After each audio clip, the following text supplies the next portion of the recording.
Добрый день. Значит, первая сегодняшняя тема посвящена кашлю.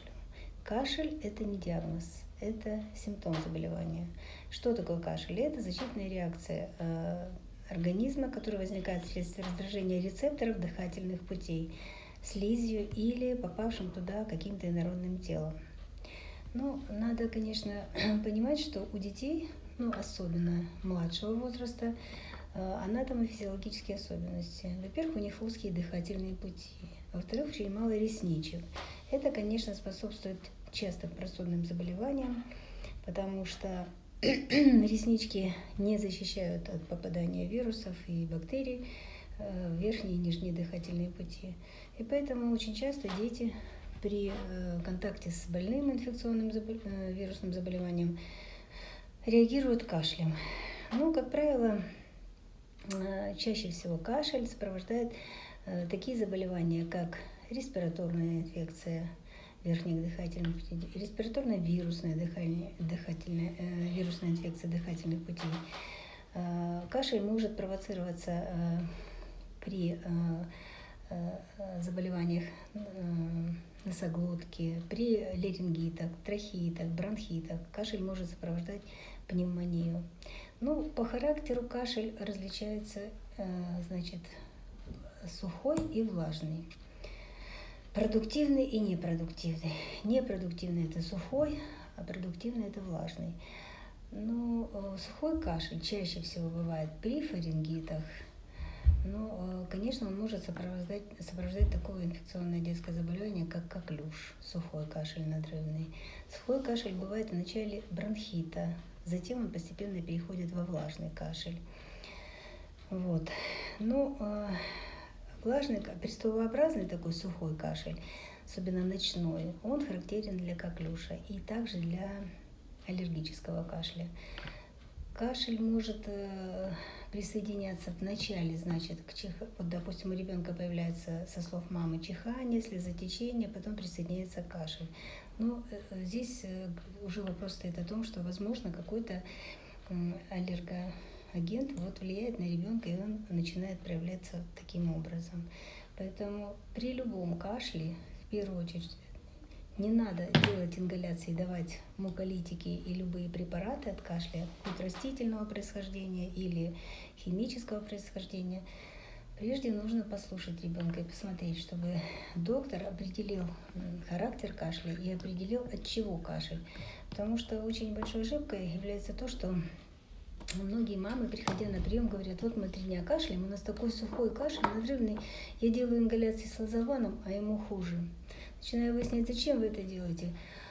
Он же разжижает мокроту. А какую мокроту, когда у ребенка сухой кашель? Все муколитики очень, чаще всего не показаны детям, потому что они разжижают мокроту. Мокроты много, у детей узкие дыхательные пути, ресничек мало, и они ее не могут откашлять. И все это спускается потом вниз, поэтому этого делать не надо. Чаще всего даже вообще детям препараты от кашля не показаны, потому что если в квартире очень сухо и определенная низкая влажность, высокая температура в комнате, то ребенок будет кашлять от этого. Поэтому самое первое, что нужно сделать, увлажнить носоглотку, слизистую зева ребенка и нормализовать температуру в комнате, где ребенок находится и спит, и определенную влажность. Сейчас, конечно, возможности большие с этими увлажнителями воздуха. Они очень хорошо действуют и очищают воздух. И даже иногда мамы сами говорят: я включила увлажнитель, снизила температуру, и он проспал ночь и не прокашлял. А когда сухо и низкая влажность, то ребенок кашляет всю ночь. Часто очень бывает так, что мама приходит и говорит: нос заложен, и все, ничего нет, сопельки не текут, а кашель. Кашель от того, что вся эта слизь носоглотки стекает вниз, особенно когда ребенок ночью лежит, спит, то это провоцирует у него кашель. Поэтому самое главное, надо закапывать носик физраствором, любым солевым раствором, очищать чаще нос, и тогда эта слизь не будет спускаться вниз и не будет провоцировать у ребенка кашель. Что еще? Кашель может быть, конечно, и при заболеваниях сердца, но это реже, конечно, у наших детей, но все равно тоже. Поэтому по характеру кашель еще различается по длительности. Если ребенок кашляет больше 2 месяцев, то, конечно, здесь надо думать о каком-то хроническом процессе и обращаться к специалистам, таким как аллерголог, лор, иммунолог, чтобы конкретно поставить диагноз и выяснить причину этого кашля. Значит, иногда влажный кашель бывает ночью чаще, а с утра он откашляется и целый день не кашляет. Ну вот это говорит о том, что носик заложен, слизи много, и ночной кашель проявляется. А днем ребенок в движении и сам может высморкаться, или эту слизь мама отсасывает, и кашля как такового нет. Поэтому практически вот все муколитики, препараты от кашля особо не показаны. Показаны только в том случае, когда в этом есть необходимость. Если, конечно, это пневмония, там, естественно, и антибиотик, и препараты от кашля. Если это обструктивный бронхит, там да, там возможно. Но там на первом плане, конечно, стоят ингаляции. Если это, конечно, обструкция, то с пульмикортом, с бердуалом. Вот. Если это ларинготрахея, то с гормонами. Ну, что еще? Любые тепловые процедуры, да, они не противопоказаны. Особенно это стопки нужно. Значит, хочу вот вам еще рассказать о таком аппликаторе ляпко. Очень я его люблю, давно им пользуюсь. Вот он очень хорошо, вот такой остаточный кашель просто после вирусной инфекции или после бронхита, он очень хорошо убирает. Самое главное – это массажировать стопки. Единственное противопоказание – это температурная реакция. Если нет у ребенка температуры, можно им пользоваться. Массаж стопок, грудной клетки, он не только способствует удалению кашля, он вообще очень хорошо поднимает иммунитет. Поэтому вот вместо таблеток можете использовать его и сиропов. Так, ну что еще сказать? Маргарита Сироповна, можно, да, вопрос задать? Да, пожалуйста. У ребенка сильный сухой кашель, мокрота не отходит. Температуры нет, но нос заложен. Можно ли делать ингаляции? Вот такой вопрос. Ну, ингаляции здесь не показаны. Если сухой кашель, что ингалировать? Любая ингаляция, тот же физраствор или там муколитики, амброксол, амбробены, которые используются для ингаляции, они разжижают мокроту. Мокроты у него нет. Сухой кашель, того, что задняя стенка раздражена, фарингит. И из-за этого кашель. Здесь самое главное – обильное теплое питье, влажный, низкая температура, влажный воздух и орошение зева каким-нибудь мироместином, аквалором, аквамарисом. И, конечно, очищать носик в течение дня несколько раз и на ночь обязательно. Увлажнять и очищать нос. А все остальное не нужно делать. Спасибо. И вот раз уж мы затронули тему ингаляции, то тогда дайте совет, что все-таки эффективнее, сиропы, таблетки или ингаляция? Так, ну опять-таки, значит, смотря по показаниям. Во-первых, что эффективнее, должен определить доктор, а не мама, и не работник в аптеке. Да. Потому что когда приходят, они говорят, а вот нам в аптеке посоветовали, мы вот это взяли, и все. Надо смотреть и слушать ребенка, чтобы определить причину кашля, а потом уже тогда решать. Конечно, если это обструктивный синдром, бронхообструкция, то там, конечно, ингаляция, и обязательно с пульмикортом, с бердуалом, и антигистаминные препараты, кстати, о которых я тоже не сказала, забыла. В общем-то, они, конечно, показаны не всем, допустим, но детям с аллергической настроенностью при любой там вирусной инфекции или обструктивном бронхите они показаны, потому что все-таки они смягчают течение болезни, они снимают частичное воспаление и отек и оказывают такое положительное действие. Это вот что касается обструктивного бронхита. Если это ларинготрахеит, то там, конечно, уже с гормонами ингаляции. Таблетированные формы здесь не подойдут. Но сиропы от кашля вообще детям до 3 лет вообще не рекомендуются. Более старшим детям тоже как отхаркивающее. Ну, может быть, когда много мокроты, то тогда да, показаны амброксол или амбробены, вот эти препараты. Вот. Таблетированные формы, ну, а сейчас особо ими не пользуются, особенно для детей. Ну, старше 14 лет, да, возможно ими пользоваться. А до этого возраста лучше всего ну, сиропы или ингаляции по показаниям. Маргарита Робна, вот пишут наши подписчики, просят чуть погромче проводить эфир. И есть у нас здесь вопрос, я его зачитаю. Ребенку 10 месяцев на грудном вскармливании, сухой кашель. Воду не пьет ни из бутылки, ни из кружки. Шприцом даю кое-как. Нет обильного питья. Ну и, наверное, что делать, как лечить? Ну, немножко непонятно, сухой кашель, что периодично или все время у него этот сухой кашель, или это после перенесенной вирусной инфекции, это надо тоже определять. В плане того, что не пьют воду, очень многие детки, да, не пьют воду. Но как бы если он на грудном вскармливании, то переживать не стоит, потому что он достаточно получает с грудным молоком жидкости. Но по показателям, значит, надо смотреть все время родничок. Я всегда мамам говорю, беру руку и кладу на родничок. Если родничок на уровне костных краев, то все нормально. Если он чуть ниже костных краев, то недостаточно жидкости, поэтому надо, конечно, подпаивать. Но не пьет воду, в 10 месяцев можно дать компот, можно дать сок разведенный, попробовать. С бутылки или с ложки, или с паильника уже можно давать, поэтому ничего страшного. Если он не отстает в весе, если нормально развивается, ну ничего страшного нет. Плохо, что не пьет. Может быть, постарше станет, будет пить. Но может надо, вот я говорю, в виде компота какого-то или сока разведенного, чтобы был какой-то определенный вкус, который бы ему, может быть, понравился. Спасибо. Задавайте еще вопросы. С удовольствием на них ответим. Мама вот пишет, что это после бронхита. После бронхита, да. Но дело в том, что вот у малышей, особенно после бронхита, кашель остаточный в течение месяца, это в порядке вещей. Если он не очень частый и непрерывный, то ничего страшного, он пройдет. Главное, чтобы была нормальная температура в комнате, где ребенок спит, и определенная влажность. И увлажнять носоглотку, и все. Я думаю, что он пройдет. А какая влажность воздуха должна быть? Ну, где-то 50-60% должно быть. Есть еще вопрос. Добрый день. Скажите, пожалуйста, ребенку 4 года часто болеет гриппом, особенно как пойдет в сад. Как быть?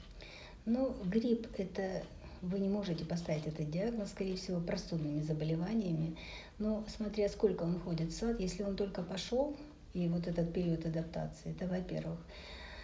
Во-вторых, как часто? Если ребенок в год 8 раз болеет, это по стандартам ВОЗ норма. Потому что при встрече с вирусной инфекцией вырабатывается иммунитет определенный. И первое время, они, особенно первый год, когда идут в сад, они, конечно, болеют.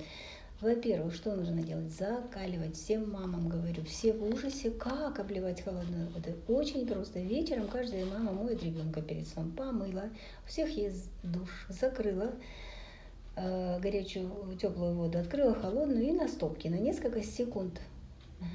Вот, если боитесь, сделайте еще раз теплую, еще раз холодную. Вот такой контраст очень хорошо закаливает. И очень хорошо дети потом реже начинают болеть.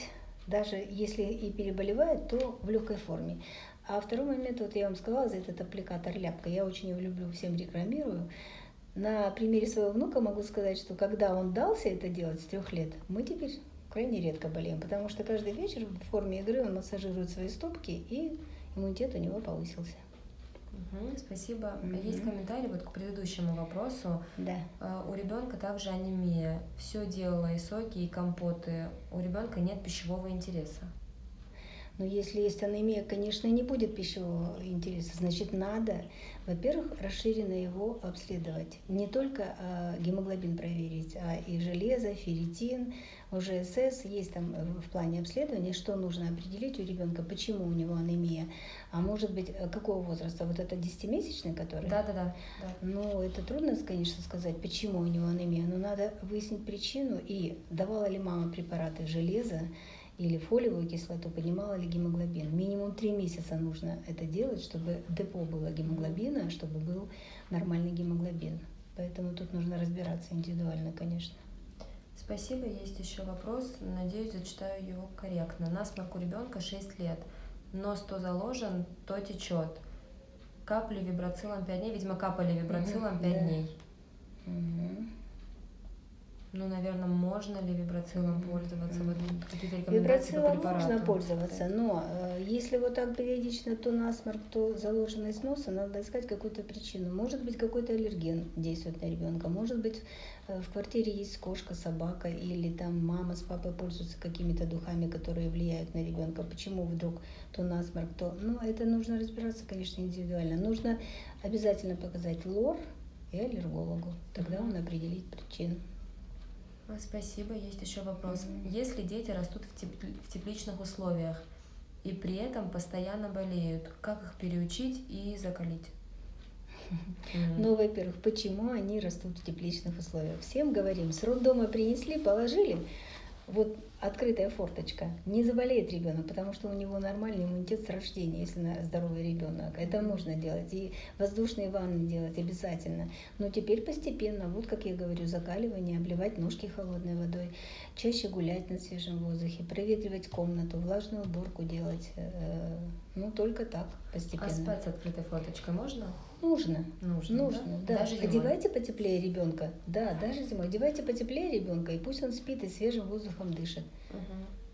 Понятно. Если дышит он носом, а не ртом, то, конечно, можно. Спасибо. Есть еще вопрос. Здравствуйте. Нам посоветовали ходить в солевую комнату. Солевую. Да. Прошу прощения, солевую комнату. Есть солевые лампы. Подскажите, есть смысл такую лампу покупать?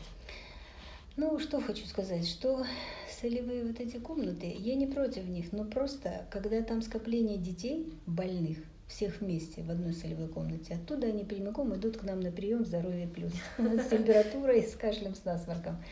А лампу, да, пожалуйста, это не противопоказано, это неплохо, это хорошо. Спасибо. Еще вопрос зачитаю. Здравствуйте, ребенок 4 года. Часто болеет. По ночам бывает сухой кашель, успокаиваю зиртеком. Может ли быть аллергия на фоне простуд? Очень часто такое бывает. Ну, может быть и не аллергия, а вот то, что зиртек помогает, потому что он антигистаминными препаратами обладает таким эффектом и противовоспалительным, и снимающим отек. Ну, конечно, нужно разбираться, нужно смотреть, как часто болеет. Мама должна сама обратить внимание на что. Может быть, это на пищу, на какую-то. Вот сейчас особенно все увлекаются цитрусовыми. И некоторые дети и до 3 лет и шоколадом, и сладостями. И на фоне этого тоже может быть, если он вечером наелся, там полкилограмма мандарин съел, естественно, ночью может кашлять. Поэтому так трудно сказать, надо слушать, смотреть и выяснять у мамы более подробный анамнез. Спасибо. Вопросов пока больше нет, но мы готовы на них ответить, поэтому задавайте. Маргарита Робовна, подскажите, вот при возникновении кашля, в какой момент уже нужно обращаться к врачу? Бывает такое, да, что там 2-3 дня посидели дома, только после этого идут. Как определить, что вот надо Если идти? это ребенок вообще до года, то в первый же день. Потому что у детей этого возраста, у них всякие осложнения буквально в первые сутки могут развиваться. Может быть незначительный кашель, потом перейти в обструкцию и в ларинготрахеит. Но если ребенок постарше, и мама уже знает, как с ним бороться, иногда без помощи врачей, может быть там увлажнение, температурный режим, обильное питье. Но если в течение 2-3 дней улучшений нет, то, конечно, надо обращаться. Спасибо. Да, прям подытожим. До 1-го года жизни на 1-й день обращаться, Да. Если ребенок постарше, то 2-3 день. Есть еще вопрос. Здравствуйте, дочке 8 месяцев, режутся зубки. Сдали анализ крови и, видимо, это показатель СОЭ-33. Что может дать такие высокие показатели? Ну, мне трудно сказать, конечно, при прорезывании зубов однозначно не должно быть такого СОЭ. Может быть, там какая-то есть еще причина у ребенка 8 месяцев, не знаю, надо комплексно обследовать, мочу посмотреть и в первую очередь посмотреть доктору. Может быть, там еще горло красное очень или там ангина какая-то, мне трудно сказать. Это надо индивидуально разбираться. СОЭ-33 не маленькая, высокая СОЭ для такого ребенка, поэтому нужно искать причину. А норма это какой показатель? Ну, вообще сейчас они пишут до 15, но в былые времена было до 10. Ну, до 10 я считаю, а 33 это очень высоко. Спасибо. И вот комментарий к предыдущему вашему ответу. Спасибо, ребенок не аллергичный, ограничиваю сладкое и цитрусовое, строго за этим слежу. Благодарю за ответ. Тоже спасибо написали вам за ответ. В принципе, еще подключаются люди, поэтому предлагаю остаться в прямом эфире и подождать, вероятно, будут еще вопросы. А вот по поводу закаливания, только на стопы вот холодную горячую воду Нет, нужно это давать? Или начинаем, можно- это начинаем со стоп. Когда говорю, не говорят, как, я говорю, вы пробуйте сами, мамы. Вот такое чувство, как будто кипяток потом после теплой водички. Ну не страшно, ну покричит ребенок, самое много, что он сделает.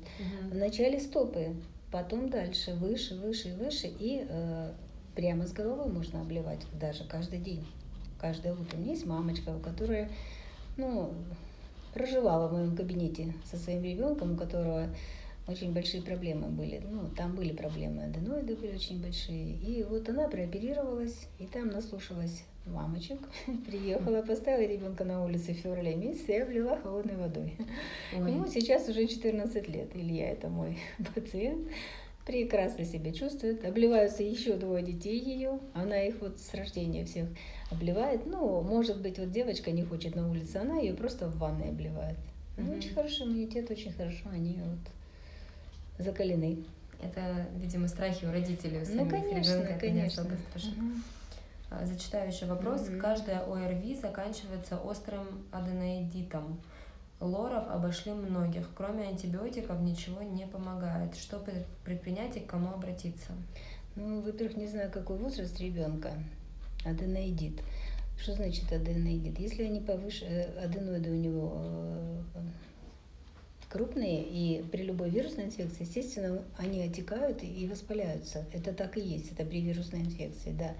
Но почему только антибиотик помогает, не знаю. Есть много всяких процедур. Единственное, что могу посоветовать, я не ярый сторонник гомеопатии, но есть некоторые мамы, которые неплохо справляются с аденоидами при помощи вот гомеопатии. Можете обратиться туда, и, может быть, это вам поможет. Комментарий написали, ребенку 4 года. 4 года, ну да. Ну, видимо, надо с лорами консультироваться. Может быть, их надо удалять, потому что сейчас, конечно, тактика такая, что миндалины не особо удаляют, они как-то кусочек отщипывают, а аденоиды удаляют. И есть дети, которым эти аденоиды очень мешают. И вот несколько детей у меня было, у которых слух очень падал на фоне вот аденоидов. И как только удалили их, прекрасно, все нормально, и не болеет ребенок, и слух восстановился. А с какого возраста можно удалять? Ну, вообще удаляют, если по показаниям, даже из 2-3 лет, насколько я знаю. Но с 4 точно можно удалять. Спасибо. Уважаемые подписчики, давайте комментарии, обратную связь, ответили ли мы на все ваши вопросы. Еще какое-то время будем в эфире. И пока вопросов нет, хотим вам напомнить, что детская поликлиника «Здоровье плюс» теперь находится на Фучика. Это новое помещение, которое открылось здесь. И, собственно, все детские специалисты будут осуществлять прием по новому адресу. Всю информацию о том, какие здесь есть специалисты, по каким дням они работают, вы можете узнать, обратившись по телефону. За ответ большое спасибо написала вот мамочка 4-летнего ребенка. Делают ли у вас вакцинации в центре? Пока не делают, но в плане у нас это есть. И мы должны их делать, но я не могу ответить на этот вопрос точно когда, потому что это делает администрация. Но что мы их будем делать, это да. Ну да, нам тоже дали информацию, что вакцинотерапия будет обязательно, да? И тут есть кабинет, если я не ошибаюсь. Ну да, должны подготовить кабинет, закупить вакцину. У нас есть детский невролог, который перед прививкой будет осматривать и педиатр, и невролог, и обследовать ребенка на наличие анализов нормальных, а только после этого делать. Но, насколько я знаю, конечно, все вакцины, которые есть в плане, они будут, и будут те, которые не в плане. Скажем, вот от ветрянки есть вакцина, она тоже планируется. Спасибо. 2 вопроса зачитаю. Если в 3 года удалили аденоиды, правда ли, что они могут заново вырасти? Да, могу сказать, что да, правда, могут, но это не так часто и не у всех. Так что если, как бы, это индивидуальные особенности организма ребенка. Если удалили и прошло более полугода, то я думаю, что не стоит волноваться, не должны. Спасибо. Еще вопрос. Ребенку 4 года. Если кашель вызван першением в горле, как лечить? Вот лечить увлажнением, лечить температурой воздуха вокруг, обильным теплым питьем и никаких микстур. Все должно пройти и так. И у 4-летнего ребенка уже достаточно хороший свой иммунитет, он и сам может уже справиться с этим. Спасибо. И вот обратная связь поступила. Спасибо за ответ. Это по вопросу, связанному с аденоидами. Мгм.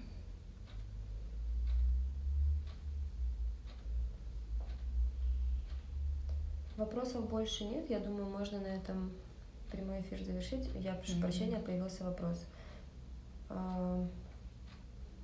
У меня не проходит мокрота, видимо, да? У меня не проходит мокрота, и горло болит. Что делать? У мамы или у ребенка? Ну, на самом деле, на фото девушка очень молодая, поэтому Да. сложно определить. Не знаю, обратиться тогда к терапевту, к лору. Я на этот вопрос не могу ответить. Еще вопрос. Добрый день. В первые дни жизни что нужно дать ребенку? Что-то вроде бифидума, может? Да, обычно мы помогаем ребенку первых дней жизни, потому что у них недостаточно ферментов. Первые ферменты появляются в 3 месяца, это в слюне. А поэтому, если, конечно, очень беспокойный ребенок и в плане животика, газы, самостоятельного стула нет, то да, очень хороший препарат Боксет Бэби. Он в порошке, вы его разводите в небольшом количестве воды и даете в течение дня, в течение дня между кормлениями. Вот. Ну и бифидобактерин тоже можно давать. Если, конечно, повышенное газообразование, можно, конечно, чередовать и со спомизаном, и с абсимплексом. Много препаратов. А в плане биопрепаратов, вот самый очень оптимальный – это Боксет Бэби с первых дней жизни. Спасибо. Прокомментирую предыдущий вопрос. Вот по поводу «у меня не проходит мокрота». Девушка пишет, что она еще не мама, она девушка 23 года. Значит, хочу напомнить, что педиатры смотрят детей от 0 до 18 лет. В 23 года вам обращаться надо к терапевту и к лору. И он определит, чем вам нужно лечить ваше горло. Спасибо. Если ребенок кашляет один, я не знаю, честно говоря, как это немножко понять, может ли кашель перерасти в более тяжелое заболевание? Ну, смотря опять-таки какой кашель, что значит тяжелое заболевание. Да, если кашель связан там с затеканием из носоглотки, с фарингитом, то это одна причина, и трудно сказать. А если он, конечно, 2-3 месяца у вас кашляет, а вы не приходите, не обращаетесь к врачу, конечно, надо идти к врачу и выяснять причину кашля и лечить. Спасибо. Есть еще вопрос. Как ребенка научить кусать и жевать продукты? Есть ли какая-нибудь у вас методика? Дайте совет. У меня не получается научить ни в какую. Ну, знаете, сейчас какая болезнь у всех мамочек. В наше поколение у нас не было никаких протертых баночек, в баночках продуктов, поэтому мы терли сами, где были кусочки где-то, где нет, и они жевали. Сейчас очень много детей не умеют жевать и кусать. Очень сложно даже в год, в 2 они не жуют и не кусают. Единственное, что быть рядом всегда, когда ребенок ест, и давать все равно ему пищу, вот яблоко, которое он будет кусать сам, когда зубки уже есть, что-то, хлеб, и быть рядом, потому что вариант, что он может поперхнуться, не исключен. Вот. А никакой методики особой у меня лично нет. С теми же своими внуками я воюю точно так же. А вот с чем связана эта тенденция, что детки не могут Вы знаете, потому что они вот с 5-4 месяцев, когда прикорм вводят, они дают вот эти пюрешки из баночек. Они настолько протертые, они воздушные, они вот как просто густая сметана. Конечно, они глотают и все, и у них этот рефлекс не вырабатывается. Да. А поэтому нужно вот когда начинаете прикорм, стараться все-таки вот кусочками, которые во рту, потом они вот растворяются, но все равно, чтобы был кусочек. Тогда ребенок еще как-то привыкает. Спасибо. Маргарита Сироповна, я еще раз вернусь к вопросу по поводу того, что давать ребенку в первые дни жизни. Да. И девушка написала, еще аллергия появилась.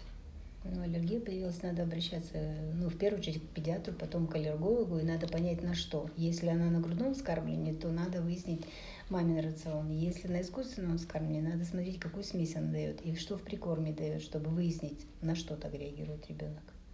Спасибо. Есть еще вопрос. Если носовое дыхание не страдает, но на аденоидах скапливается слизь и вызывает приступы ночного кашля, нужно ли оперировать ребенку около 5 лет? На этот вопрос ответит только лор. Педиатр на этот вопрос ответить не может, потому что это лор должен определить степень воспаленных аденоидов, степень, в какой степени они по размеру, и это решает лор-врач. Спасибо. Есть еще вопрос. Если ребенку 11 месяцев, нет зубов, пора уже давать еду с кусочками? Да, можно, но только чтобы эти кусочки были такие, которые вот во рту, они у него будут растворяться. Он будет все равно кусать своими десенками, а перекладывать с язычка туда-сюда, и они растворятся, тогда он, и когда зубы появятся, он будет кусать и кусочки жевать. Спасибо. Есть еще вопрос. Ребенку 1 год 7 месяцев, сопли, кашель, температура 37,5-38, только вечером поднимается. Была рвота за 2 дня 5 раз. От еды отказывается, только воду пьет и грудь. Мы еще на грудном вскармливании. Насколько ребенку? 1 год 7 месяцев. На грудном вскармливании.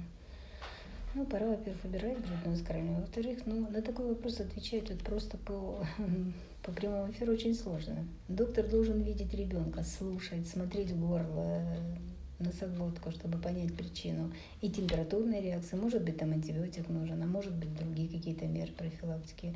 Так трудно ответить. Надо приходить на прием к врачу. А до какого возраста вы рекомендуете оставлять грудное вскармливание? Ну, вообще, по стандартам, конечно, до 1,5 лет, 2 от силы, но это даже уже много, потому что эти дети, которые очень долго на грудном вскармливании сидят, вот это просто наблюдения такие. Они не очень самостоятельные, не настолько привязаны к маминой груди, что и потом по жизни они очень сложно адаптируются в социальной среде, поэтому слишком долго не надо. Если ребенок уже получает в прикорме все, уже необходимости в грудном молоке нет, просто это привычка и все. Спасибо. Вот девушка пишет, ответьте на вопрос про сингуляр, пожалуйста. Но, честно говоря, я не помню, чтобы был такой вопрос. Не знаю, я не видела. Про сингуляр это вопрос не ко мне, а к аллергологу и к лору по поводу этого препарата. Так.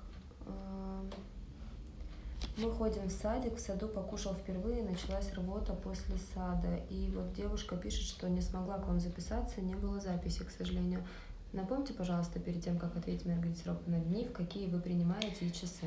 Ну, с понедельника я принимаю теперь каждый день. Я до этого работала всего 3 дня в неделю. С понедельника каждый день. График есть на сайте. Ну, в понедельник и среду я с 3 до 18:30, а вторник, четверг и пятницу с 8:30 до 15. Спасибо. И давайте А что по поводу садика? Первый раз, что ли, там ребенок поел? Что поел? Покушал впервые, вот написано. А что, несколько дней ходил и ничего не ел? Непонятный вопрос. Но просим дать комментарий, да, тогда? Да, непонятно. Смотря что поел. Может быть, заставили силой воспитатели. Ну, я шучу, конечно.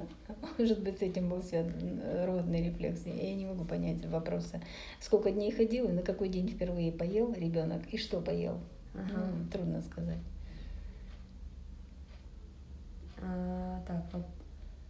Девушка пишет, да, до этого не кушал. Ну, трудно сказать. Если нет ни температуры, ни поноса, однократно вырвало, даже и эмоционально может ребенок так отреагировать на то, что он там впервые поел. Ну, это трудно так сказать, надо тоже разбираться, смотреть ребенка.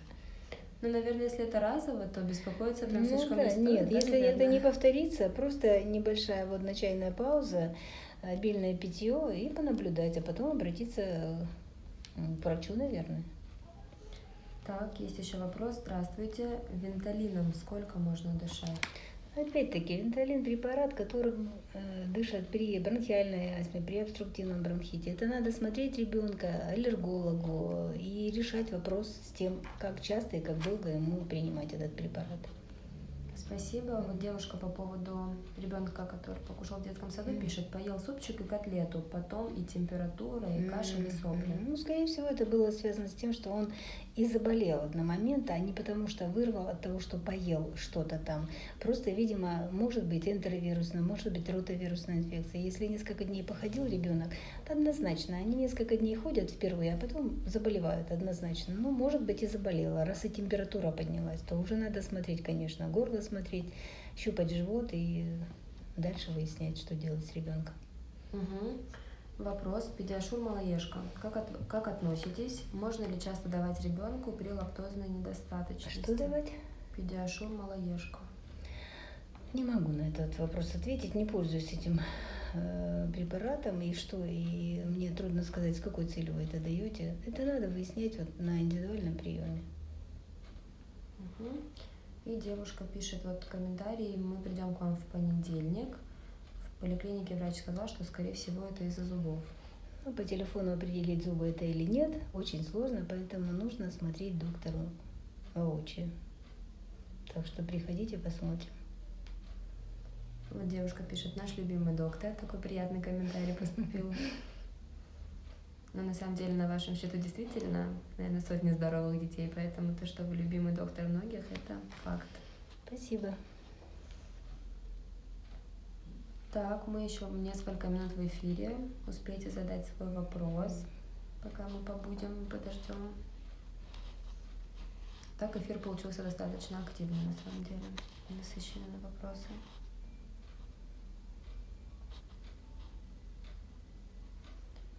Маргарита Серовна, ну вопросов больше нет.